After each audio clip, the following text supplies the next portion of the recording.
décrypter son contenu en compagnie de l'auteur ainsi qu'un critique littéraire, expert ou simple lecteur.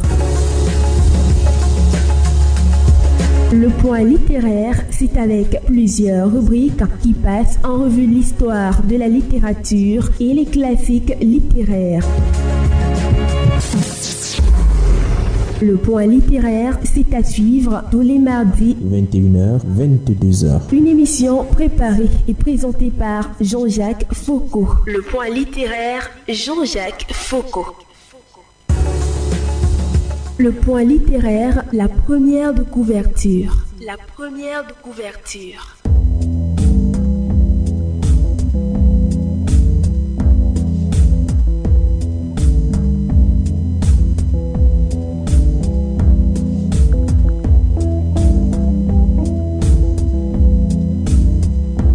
En guise de première de couverture, Annie Lisette Ambassa a fouillé quelques informations sur l'auteur et surtout sur le livre. Les voici. Le tunnel bleu, publié aux éditions Ifriqiya, est un roman écrit par Rod On Jr.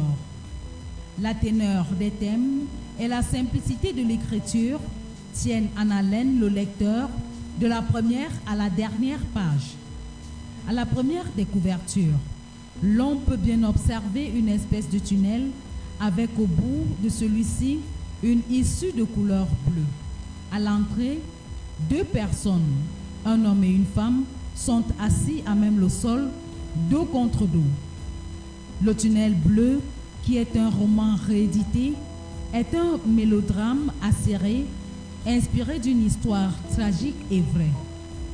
L'ouvrage se présente comme une nouvelle écriture dans l'univers de la littérature camerounaise.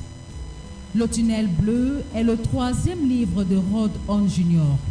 Ces deux précédents romans sont Juste un peu d'amour, publié en 2002, et Ma vie, mon secret, paru en 2005. Rod On Jr. est écrivain, scénariste, réalisateur, producteur et homme de médias. Il est lauréat du meilleur réalisateur au Festival international de films de Philadelphie en 2004 pour son film Big Lost.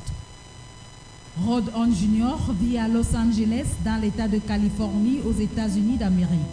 Il est également le co-président et directeur général du groupe média américain On Spot Enterprises.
Eh bien, nous sommes au cœur de la nuit.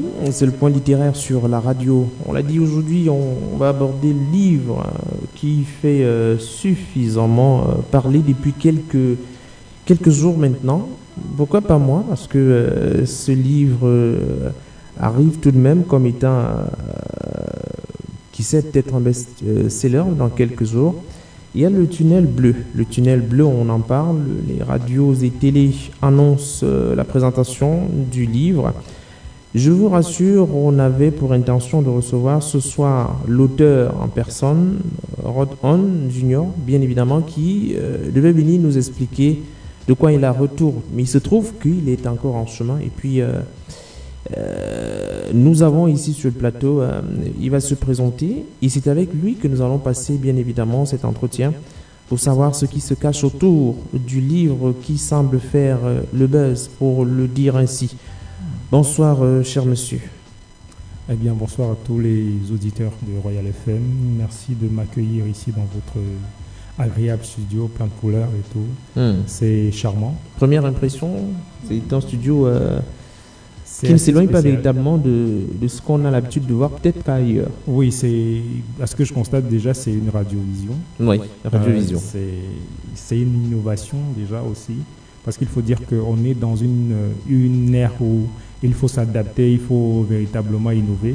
Et donc Royal FM visiblement s'adapte à tout ce tralala là, et c'est très important aussi. Il faut faire la radio vue, regardée par ceux qui nous écoutent, parce que très souvent la radio est restée un mystère. Il faut dévoiler un petit côté de ce mystère-là. Peut-être pas totalement, parce qu'il y a bien des choses qui oui, bien évidemment, parce qu'aujourd'hui, vous pourrez être regardé au-delà des frontières du Cameroun. Oui. Parce que les ondes s'arrêtent bien évidemment dans la région camerounaise. Oui. Et au-delà, il faut dire qu'aux États-Unis, par exemple, où se trouve l'auteur Rodon Jr., par exemple, et il nous suit, je pense quand même. Il m'a dit ça tout à l'heure, que j'espère qu'ils sont sur Facebook. Oui. Je lui ai dit, je crois que vous allez voir les images, oui. Monsieur Rodon. Il faut juste se connecter sur Royal FM, espace Cameroun. C'est-à-dire que Royal FM, en un mot, espace Cameroun, et vous êtes sur la plateforme Facebook et vous allez nous regarder tout au long de l'émission. Alors, pour les auditeurs, vous êtes... Je suis Gilles Ntankap. Gilles. Je suis en charge des relations publiques, relations presse et publicité de l'agence On Spot Enterprise, qui s'occupe de la communication du livre Le Tunnel Bleu. Rodon Junior, Le Tunnel Bleu, voilà un livre qui fait parler de lui depuis plusieurs semaines. Que se cache-t-il autour de ce bruit qu'on entend assez fort? Est-ce qu'il y a là un livre qui va venir révolutionner le monde de la littérature? Il faut déjà dire que c'est une réédition. Le Tunnel Bleu est sorti déjà il y a, on va dire, une dizaine d'années aux États-Unis sous une autre appellation. Et aujourd'hui, c'est réédité par la maison Ifekria, qui est également l'association Bifty. Bifty Press, que nous avons comme prestataire au sein de notre agence. Et véritablement, il y a une grosse émulation autour, et c'est de bon augure. Parce qu'il faut déjà dire aussi que je vais dévoiler un secret d'entrée de jeu. Oui. On a vendu déjà plus de 500 exemplaires et on en redemande énormément. Et aujourd'hui, on est en train de faire un tirage. Les 500 premiers exemplaires ont été totalement écoulés, épuisés. On est en train de faire un autre tirage. La maison d'édition est un tout petit peu saturée par les demandes, et toutes les personnalités, et toi également, tu en as demandé quand même. On s'en excuse de ne pas en avoir là pour le moment, mais véritablement, c'est en train d'être tiré dans toutes les surfaces, dans toutes les grandes surfaces. Ce sera disponible d'ici certainement la semaine prochaine lors de la présentation la séance du livre. Alors maintenant, on veut également savoir, avant d'entrer de plein fouet dans le livre, qui est Rodon Jr. Eh bien, Rodon Jr., c'est un jeune Américain qui est installé aux États-Unis, à LA, à Los Angeles, et qui est venu au Cameroun pour aider la jeunesse camerounaise, il faut dire comme ça, l'accompagner dans son processus de développement, d'accroissement, parce qu'aujourd'hui, c'est pas évident de voir un jeune qui veut aider des jeunes au-delà des frontières des États-Unis. Oui. Aujourd'hui, c'est un Camerounais à la base. Oui, à la base, c'est aussi un Camerounais, mais qui a la nationalité américaine aujourd'hui. Donc, c'est plus vraiment un Camerounais, encore que la loi camerounaise, lorsque vous êtes désormais, vous n'avez pas dans la double nationalité en quelque sorte. Voilà. Maintenant, il n'est pas seulement un écrivain, il a d'autres livres, il opère dans d'autres secteurs d'activité, toujours dans le monde de la culture. Oui, il y a Juste un peu d'amour, il y a son livre Juste un peu d'amour, qui est également un livre absolument à lire, parce qu'il faut dire déjà que peut-être que Le Tunnel Bleu est un best-seller avant sa sortie officielle. Oui, Le Tunnel Bleu que je présente aujourd'hui. Rodon Junior également est un co-fondateur de l'agence OnSpot Enterprise, qui est une succursale américaine au Cameroun, installée au Cameroun, qu'il s'attelle véritablement à installer, on va dire comme ça, au Cameroun depuis, ça fait déjà depuis 2014, ça fait on va dire 5 ans aujourd'hui, et véritablement, il est aussi, on va dire, je vais me permettre de dire un collaborateur, ou du moins un boss qui s'attelle à accompagner les jeunes, à leur donner, à leur prodiguer des conseils, à entretenir véritablement le mind des jeunes dans le point de vue de la communication des médias. Et aujourd'hui, vous avez l'exemple du tunnel bleu qui suscite déjà énormément d'émulation. Ouais. Comme vous l'avez dit, vous avez eu à en entendre parler par vos réseaux. Oui. Aujourd'hui, le tunnel bleu, vraiment, c'est quelque chose que nous voulons installer dans les minds, dans les mentalités de beaucoup de Camerounais. Au-delà des grandes personnes, il faut dire que nous voulons aussi que les jeunes des lycées et collèges puissent s'imprégner de ce livre-là. D'ailleurs, il paraît que le livre n'est pas seulement destiné à des férus de la littérature, mais également aux étudiants. On l'a bien vu. Maintenant, le tunnel bleu, il s'agit peut-être d'un livre, mais pas forcément trop littéraire. C'est également une adaptation, une science-fiction en quelque sorte. Exactement, c'est une histoire vraie. C'est une histoire vécue par la famille Brostani en Italie. C'est-à-dire que c'est une famille c'est un couple qui a été frappé par le destin. Ils ont vécu 14 années sans enfants. Oui. Et lorsqu'ils ont réussi à avoir des enfants, 3, oui. La dernière a été atteinte d'une leucémie. Oui. Oui. Et le fils cadet, lorsqu'il est allé en Afrique, on va dire, il a, comment on appelle ça, il a transgressé un interdit. Oui. Il a transgressé un interdit et il a été frappé. Parce que chez nous, ici, on ne rigole pas avec les traditions. Et quand vous venez d'ailleurs et que vous ne savez pas, ou bien que vous faites fi de tout cela, ça vous frappe très fort. Oui. Oui. Et donc, il s'en foutait. Il s'en foutait, il n'en tenait pas compte. Et lorsqu'il est rentré en Italie, il s'est mis à commettre des crimes. Il s'est mis à commettre des crimes sous l'emprise, sous l'effet de ce rite-là qu'il avait enfreint ici en Afrique. Donc, quelque part, c'est une histoire quand même qui est partagée entre l'Afrique, les réalités au niveau de l'Italie et tout. L'Italie, exactement. Et donc, quand il s'est rendu compte un tout petit peu, quand il est tout petit peu revenu à lui, il s'est donné la mort, il s'est suicidé. Et sur le chemin du deuil, les parents Brostani, eux aussi font un accident, ils décèdent. Vous voyez un peu, c'est très très dur. Et frappé par tout cela, la dernière qui est restée, elle aussi regarde face à tout cela, n'a pas pu supporter, s'est rendue compte de tout ce qui se passe autour. Lorsqu'elle a compris tout cela, elle aussi n'arrivait pas à rester toute seule, n'arrivait pas à supporter tout cela. Elle aussi s'est suicidée. Donc vous voyez toute une famille qui part en fumée comme ça. Ce n'est pas facile parce que ça nous apprend que la vie n'est pas un long feu tranquille, c'est un tunnel comme véritablement l'indique le titre du livre. Et au bout, véritablement, on espère trouver le bonheur, on espère trouver le ciel. Mais est-ce qu'au bout du tunnel, est-ce qu'on va pouvoir arriver au bout du tunnel? C'est aussi ça l'une des leçons du livre. Il y a beaucoup d'amour, il y a beaucoup de thèmes abordés, beaucoup d'amour, de haine, l'injustice, la justice, plein des questions de famille. Exactement, des questions de famille. Tout y est pour amener suffisamment le lecteur à être très attentif. Cultivé. Voilà, très attentif surtout.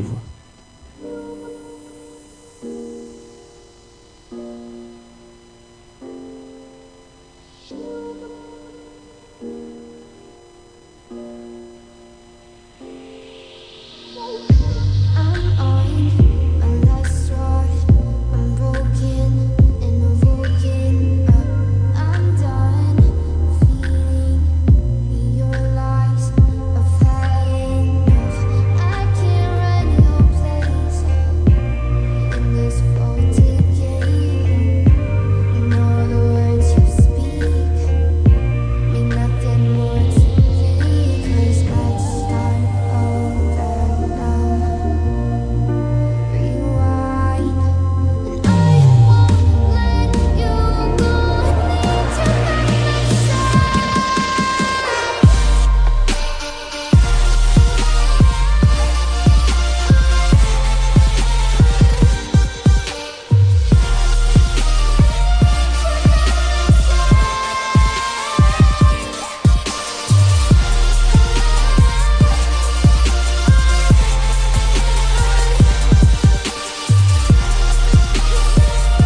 Le Point littéraire, une émission préparée et présentée par Jean-Jacques Foucault. Eh bien, le Point littéraire s'arrête aujourd'hui sur ce livre, Le Tunnel bleu. Nous avons pu écouter quelques axes majeurs du livre. Beaucoup d'amour, beaucoup de réflexion, l'histoire d'une famille, une histoire assez controversée qu'il faut absolument lire. Mais maintenant, on a cette petite interrogation. L'histoire de la dame, hein, on va le trouver rapidement le nom, Madame, voilà, c'est revenu là, Madame, voilà. Pourquoi est-ce qu'une histoire qui se déroule en Italie peut intéresser le Camerounais ordinaire, celui qui est à Yaoundé, en Tabac? Les réalités ne sont pas forcément les mêmes. La vie, on la vit tous quasiment de la même manière. Peu importe les cultures dans lesquelles on vit. C'est peut-être un certain nombre de détails qui font en sorte qu'on sépare l'Afrique ou bien l'Afrique de l'Europe.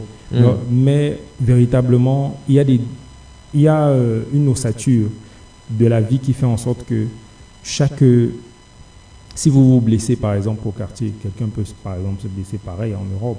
Donc aujourd'hui, on retrace un tout petit peu l'histoire d'une famille, pas un tout petit peu, l'histoire vraie d'une famille, avec légèrement de la fiction, qui a vécu l'enfer, qui est passé de l'enfer au bonheur, du bonheur à vraiment l'extermination totale.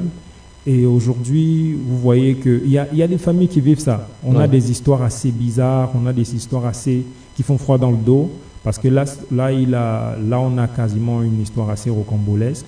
C'est un mélodrame véritablement saisissant, qui parle d'une famille qui est meurtrie. À la base, vous voyez un couple qui n'arrive pas à avoir d'enfants. C'est un problème très camerounais, même en même temps, très africain. Récurrent, partout dans le monde. Et lorsqu'ils réussissent enfin, par la grâce de Dieu, je vais dire comme ça, à en avoir, juste après quelques années, le bonheur ne dure pas. Le bonheur ne dure pas pour eux et directement, ils sont frappés par la damnation et tout ça. Et c'est extrêmement difficile de vivre ce genre d'histoire, ce genre de situation durant laquelle vous, par exemple, si vous avez une famille, je ne vous le souhaite pas. Je ne vous le souhaite pas. Et tout le monde disparaît comme ça, ça fait assez froid dans le dos. C'est assez difficile. Donc, il n'y a pas de lieu où vivre ce genre d'histoire, où vous perdez papa, maman, enfin, des parents qui enterrent leurs enfants. Oui, des enfants qui se donnent la mort. Et aussi, vous êtes un enfant, vos deux parents trouvent la mort lors d'un accident et vous vous retrouvez seul. Vous n'avez ni frère ni sœur. Vous avez peut-être des tontons et tatas, mais ils ne représentent pas pareil. Ils ne sont pas pareils. Ils ne sont pas vos parents en même temps. Mais maintenant, c'est vrai, vous n'êtes pas l'auteur, mais comment est-ce que s'est déroulée la rencontre entre Ifriqiya et Ron finalement, Junior? Qu'est-ce qui s'est passé pour le choix? Parce qu'il y a quand même beaucoup de maisons d'édition au Cameroun. Pourquoi Ifriqiya? Et comment est-ce que la rencontre se déroule pour finalement choisir cette maison-là? Oui, je vais dire comme ça, d'entrée de jeu, que ça s'est fait assez naturellement. Parce qu'il faut dire que Ifriqiya, ça dépend de la vision présentée par Ifriqiya aussi. Aujourd'hui, Ifriqiya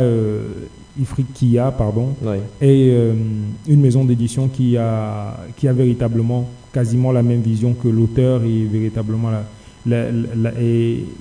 la même vision que l'association BIFTI, à laquelle sont reversés tous les droits du livre aussi, parce qu'il faut dire que l'auteur reverse tous les droits du livre de manière bénévole véritablement à l'association et nous l'en remercions une fois de plus. Oui, et ça s'est fait assez naturellement parce que nous nous sommes assis, on a trouvé des points communs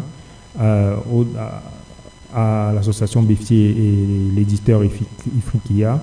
Et aujourd'hui, on arrive à s'entendre sur un certain nombre de détails et c'est ce qui est le plus important. Ce n'est pas forcément des détails financiers, c'est véritablement une vision vers laquelle nous sommes censés nous tourner.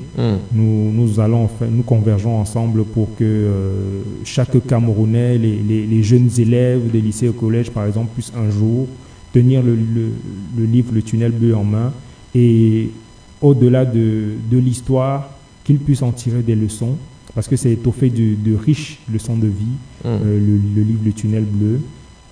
Et également, il faut dire que chaque élève puisse également être enseigné, être inculqué du savoir qui est du savoir littéraire, du savoir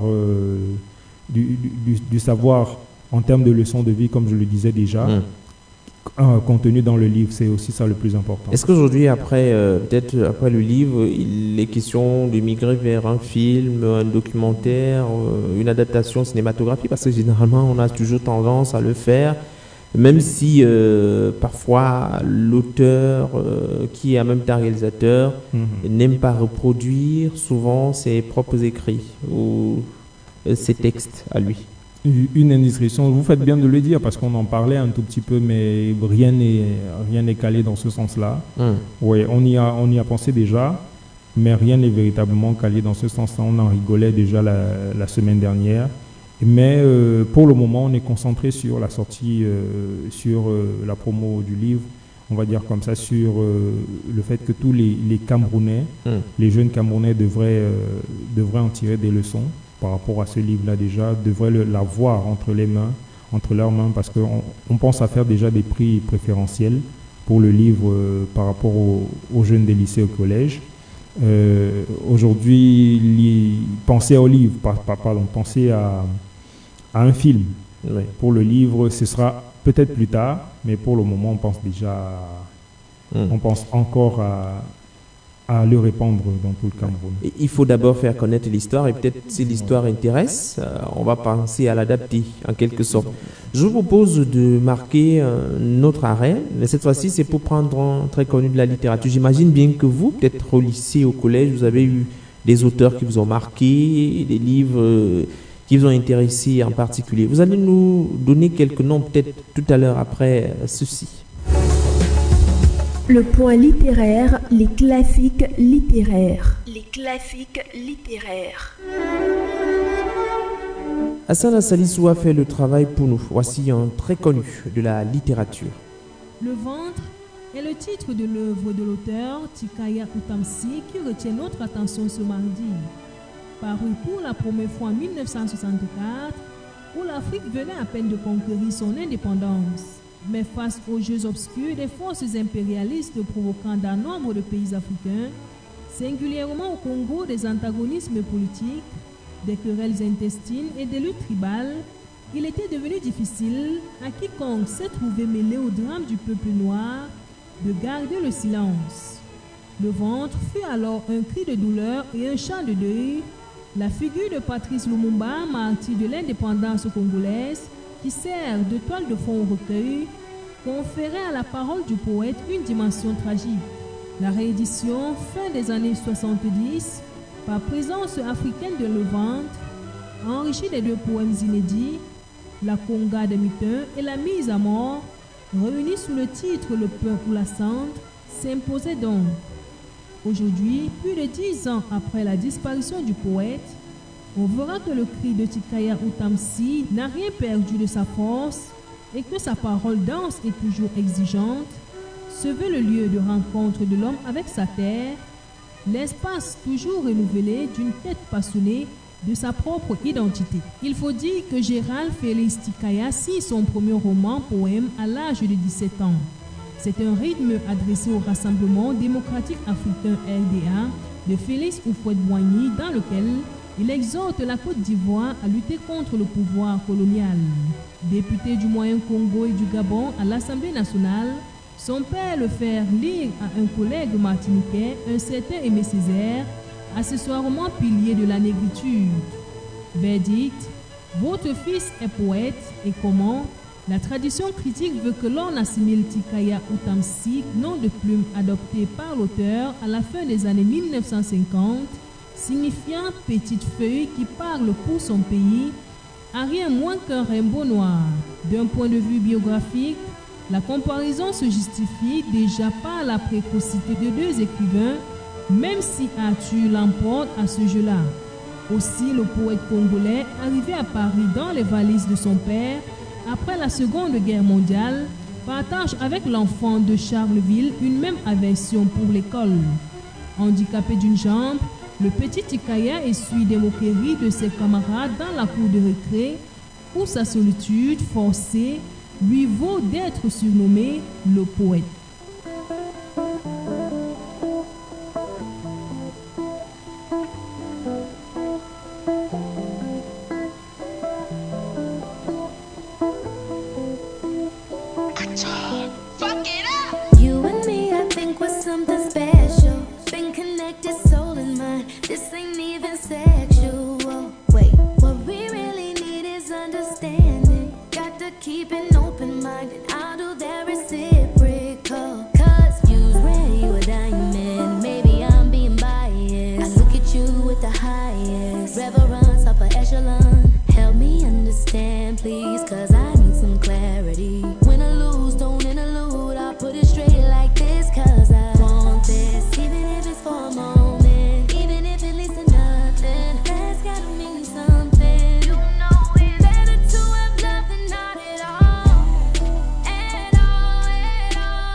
Eh bien, nous sommes en mode US. Vous comprenez très bien que nous parlons du tunnel d'un auteur américain aujourd'hui.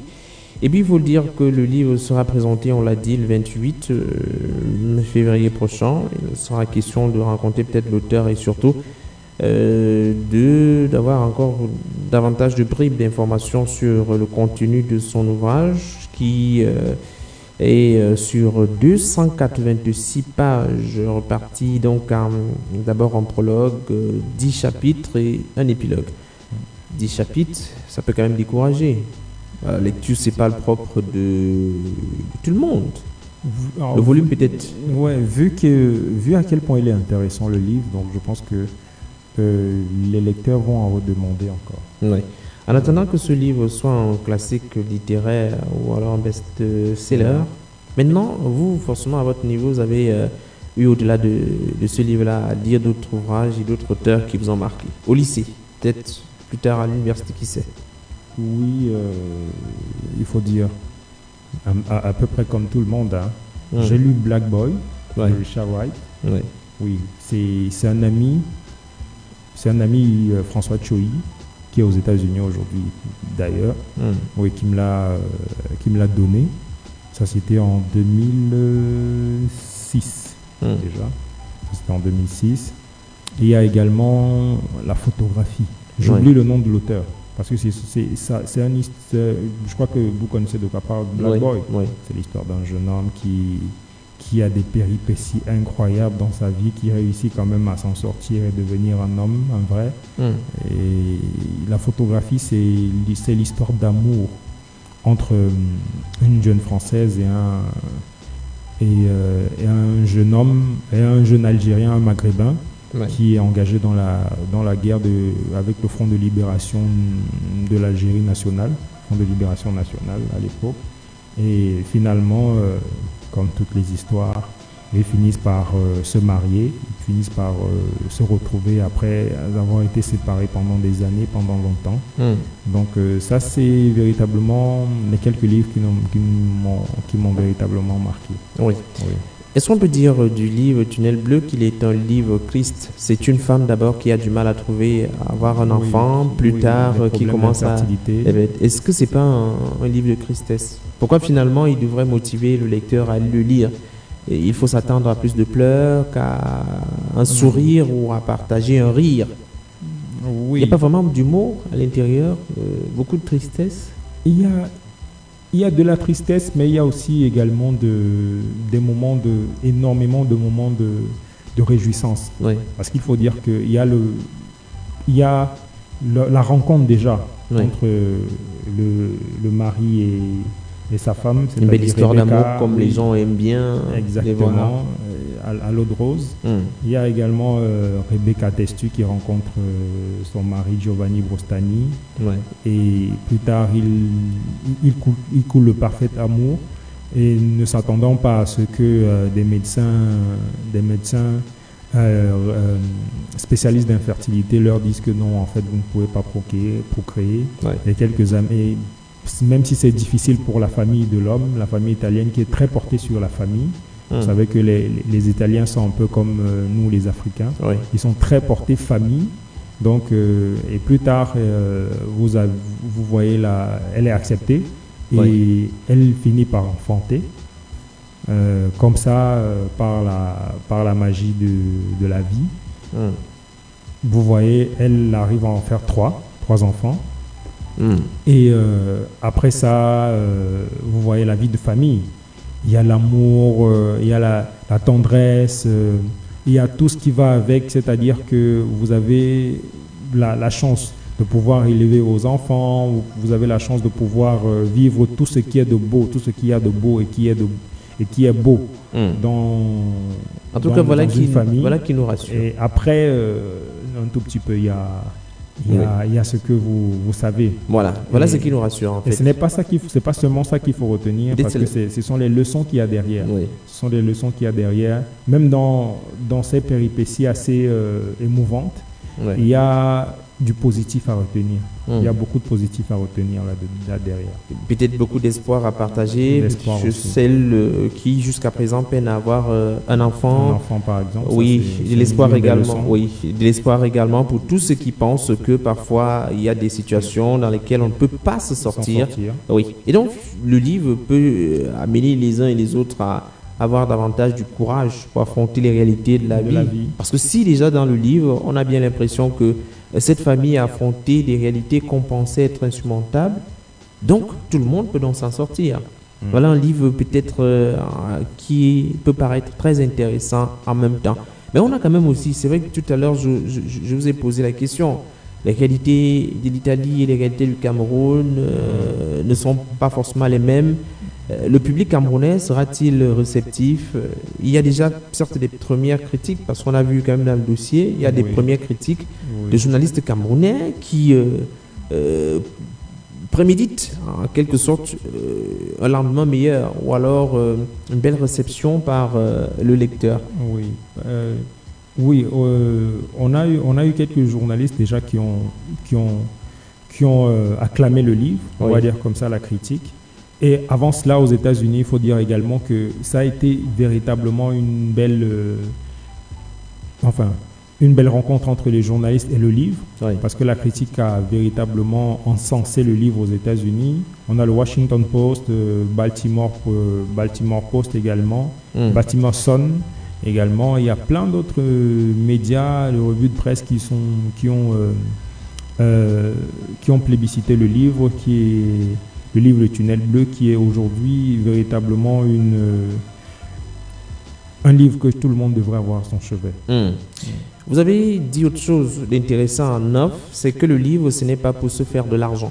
L'auteur ne veut pas avoir de l'argent, il entend reverser les fonds à une cause humanitaire. Exactement. L'auteur, M. Rodin Jr., veut véritablement, pour le roman Le Tunnel Bleu, reverser tous les droits. Il l'a déjà fait, tous les documents sont déjà officiels.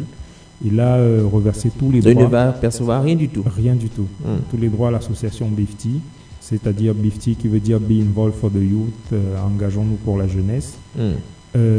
Tous les droits vont être reversés à l'association BIFTI qui mène des actions humanitaires, qui mène des actions d'accompagnement à l'endroit des jeunes.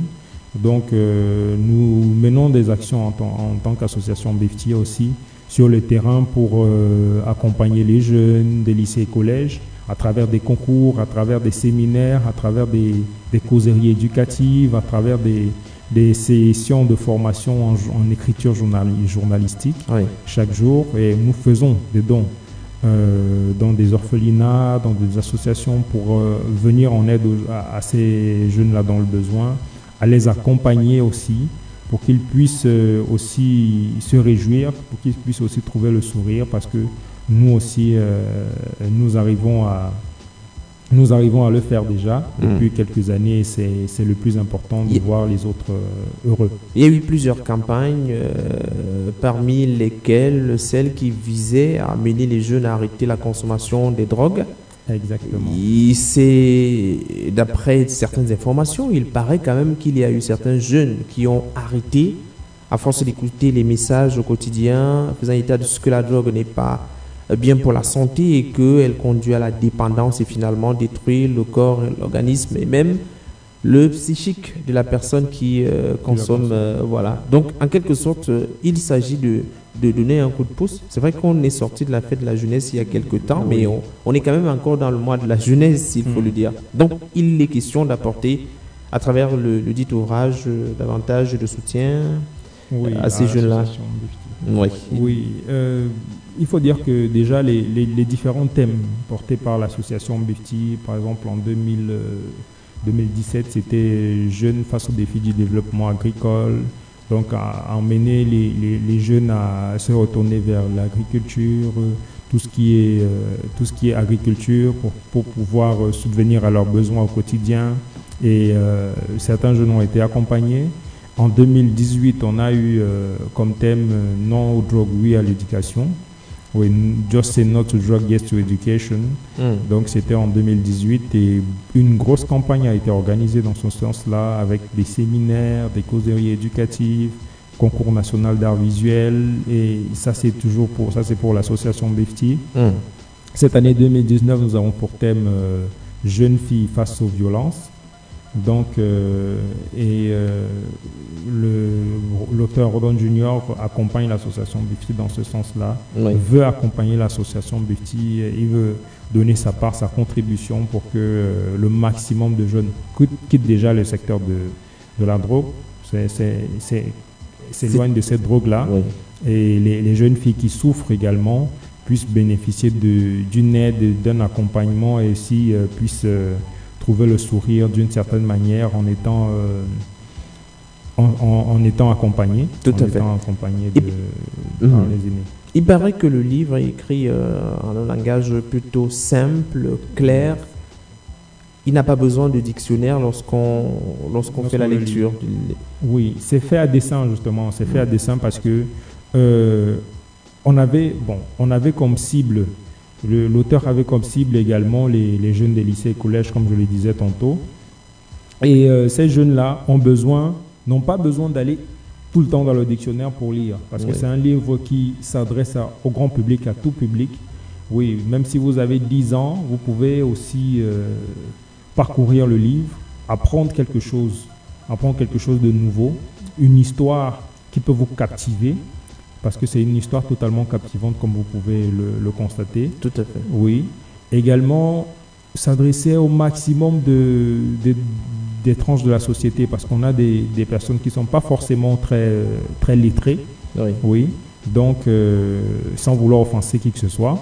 Donc, il faut aussi que cette personne-là puisse véritablement, même si non pas à un certain niveau en termes de bagage, on va dire éducatif, éducationnel. Donc, il faut qu'il puisse aussi se retrouver derrière le livre, derrière les écrits qui sont dans le livre, derrière le langage utilisé par le livre, parce qu'une écriture, c'est une écriture justement assez simple, assez personnelle, assez forte. Accessible à tout le monde. Accessible aussi. Le temps d'une petite vague de musique. Et puis on va revenir, et cette fois-là, ce sera pour la fin. Vous allez réitérer les arguments de force qui vont amener les auditeurs à aller chercher à lire le livre, absolument. C'est dans quelques secondes. Do we always feel like we need to try? Why do we believe that we need to be somebody else to feel alive? Why do we why do we keep making the same mistakes and believing that it won't make a difference?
Encore 5 minutes avant 21h55 et puis on sera parti par là. Alors, pourquoi absolument il faut lire le tunnel? S'il fallait faire le récapitulatif, pourquoi il faut lire le tunnel absolument? Déjà, il faut dire que simplement parce que c'est un livre qui retrace toute l'histoire d'une famille, une famille qui n'avait envie simplement que de bonheur, qui avait simplement envie de vivre, qui avait envie d'amour, de tendresse, de tout ce que nous méritons tous sur Terre. Et également, il faut dire que ça retrace tout le parcours de chacun de nous. Aujourd'hui, on est en quête de tendresse, on est en quête d'amour, on est en quête de câlin, je vais dire comme ça, de tout ce qui est beau, de tout ce qu'on a besoin de mériter dans la vie aujourd'hui. Tout à fait. Et véritablement, le tunnel bleu est un mélodrame. C'est clair que c'est un mélodrame, mais nous avons véritablement ça donne le là par rapport à retracer, à revoir ce que d'autres peuvent vivre et dont nous devons tirer les leçons absolument pour véritablement aussi nous imprégner de ce que vivent au quotidien. C'est un modèle véritablement, comme vous le dites. Et aujourd'hui, il faut s'en imprégner. L'auteur Rodon Junior, qui est également un cinéaste, un scénariste, qui est un romancier, a voulu apporter au public quelque chose de frais, quelque chose de nouveau, avec une écriture nouvelle, comme vous l'avez dit tout à l'heure, quelque chose que tout le monde peut lire. Je dis bien tout le monde. Vous l'avez noté, vous l'avez rappelé tout à l'heure, c'est véritablement un livre qui est accessible à tout le monde. Vous pouvez l'avoir au chevet de votre lit, pas forcément comme une Bible, parce que c'est totalement différent, mais l'avoir comme un bouquin qui vous enseigne la vie, qui vous enseigne aussi, parce que c'est aussi ça le but du livre Le Tunnel Bleu, du roman Le Tunnel Bleu, c'est vous redonner aussi goût à la lecture, vous redonner goût aux choses simples de la vie. Et parce que la vie n'est pas forcément un long feu tranquille, vous avez besoin aussi d'être édifié d'une manière ou d'une autre. Écouter les histoires des autres, s'inspirer de ces histoires-là, peut-être pour voir comment ils ont fait pour se sortir du pétrin ou des situations assez difficiles. Yes. Donc, vous avez également dit que la présentation du livre, c'est le 28 février. Exactement, la séance dédicace, ce sera le jeudi 28 février, c'est-à-dire la semaine prochaine à l'IFC, à l'Institut français, oui, de Yaoundé, à partir de 15h. Oui. Donc, je vous attends, Monsieur Jean-Jacques Foucault, également, le metteur en ondes. Oui, Alain Junior Zambé. Si il n'est pas de service ce jour-là.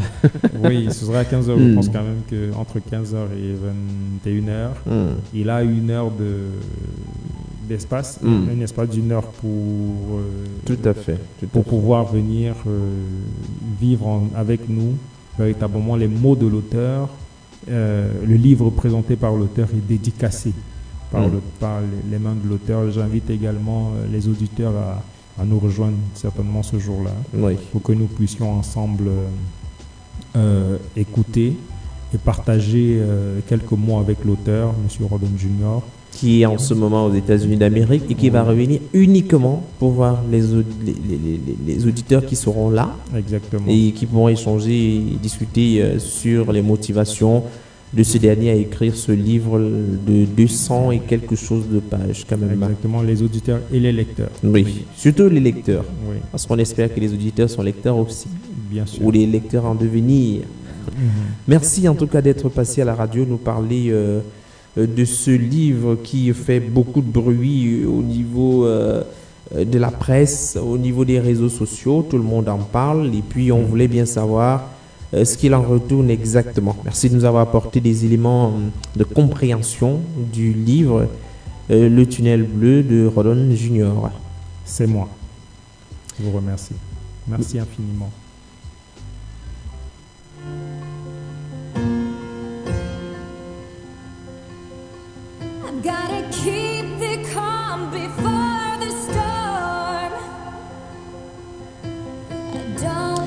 Pendant que Avril pousse la chansonnette, messieurs et dames, permettez-moi de vous signaler qu'Alan Junior Zambeux, depuis 21h et 1 minute, est avec nous pour la mise en onde. Et il sera 22h dans quelques minutes. Et là, il pourra se lever de son siège. Cyril Niem est à la régie d'antenne jusqu'à cette heure-ci. Il faut dire qu'à la coordination centrale, Roger Kiek de Kiki est resté présent. Supervision générale, Emmanuel Noël Bissay. J'ai bénéficié de la collaboration des dames Anne-Elisette Ambassa et Hassana Salissou. Appelez-moi Jean-Jacques Foucault. L'émission est rediffusée entre 3h et 4h du matin.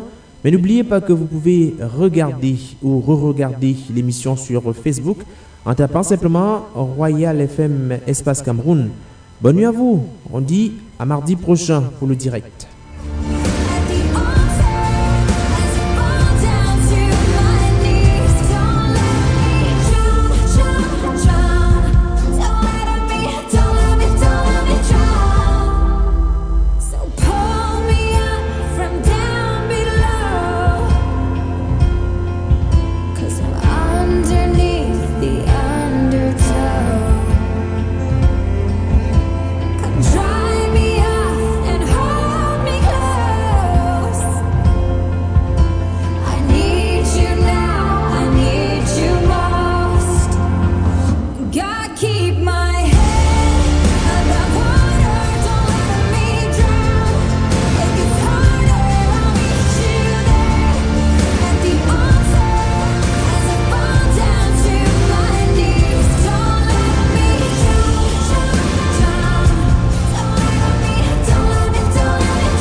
Tell me something, girl.